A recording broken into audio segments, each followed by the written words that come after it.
नमस्कार।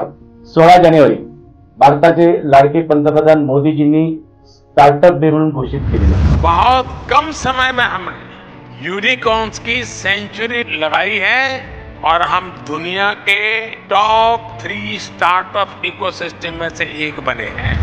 आज आपण एका अतिशय उमद्या स्टार्टअप इंडस्ट्रियलिस्ट स्टार्टअप उद्योजक यांना भेटण्यासाठी आलेलो। मी आपल्याला परिचय करून देतो। आनंद मिश्रा एक धडाडीचे स्टार्टअप उद्योजक, ते व त्याच्या 4 मित्रांनी बेबी क्लाउड नावाचं अत्यंत आकर्षक असं स्टार्टअप उद्योग उभा करण्याचं नुसतं ठरवलं नाही तर प्रत्यक्षात उभा पण केला।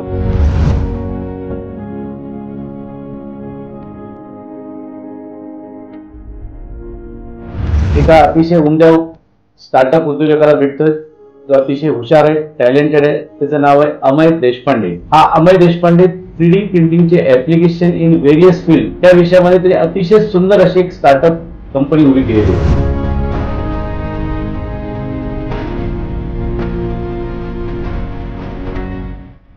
स्पॉटेड आहे हा ऍक्च्युअली, पण कळणार पण आमच्या क्लायंटला कळालंच नाही की हा 3D प्रिंट केलेला आहे।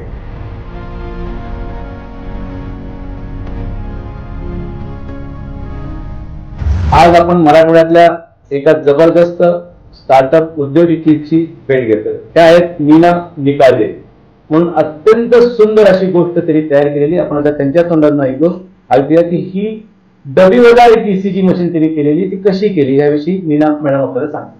ईसीजी मशीन ज्या कन्व्हेन्शनल आहेत तर त्या साईज मध्ये मोठ्या असतात, तर इकडून तिकडे कॅरी करायला अवघड असतात। ह्या सगळ्या अडचणी एडिको म्हणून आम्हाला माहिती होत्या। त्या अडचणींवरती काहीतरी उपाय शोधता येईल काय या विचारात आम्ही असताना आम्ही हे मशीन एक ET कार्डिओप्लॉट 12 हे portable mobile based ECG machine तयार केलेलं आहे।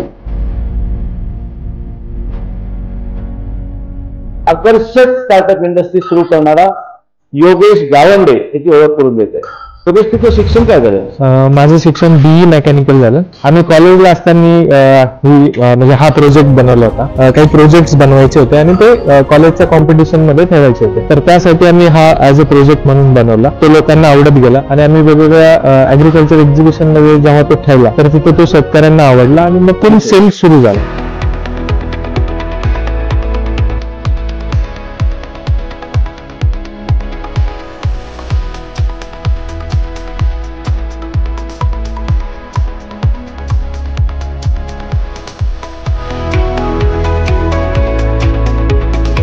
आपल्या official YouTube channel, Facebook page, Instagram account आणि ट्विटर अकाउंटला फॉलो करा।